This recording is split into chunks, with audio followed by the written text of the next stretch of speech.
రాగి జావ తాగడం వలన శరీరానికి కావలసిన పోషకాలు అందించే హెల్దీ రాగి జావ రెడీ. చేసుకోవడానికి స్టవ్ పై గిన్నె పెట్టుకుని 3 గ్లాసుల వాటర్ తీసుకోవాలండి.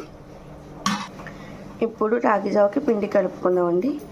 1 గ్లాస్ పిండి తీసుకొని రాగి పిండిలో వాటర్ వేసుకొని దీనిని ఉండలు లేకుండా బాగా కలిపేసుకోవాలి.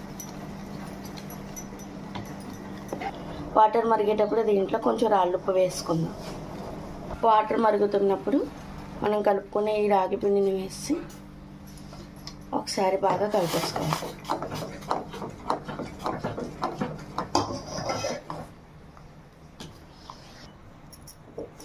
ఇలా చక్కగా రాగానే స్టవ్ ఆఫ్ చేసుకోవాలి.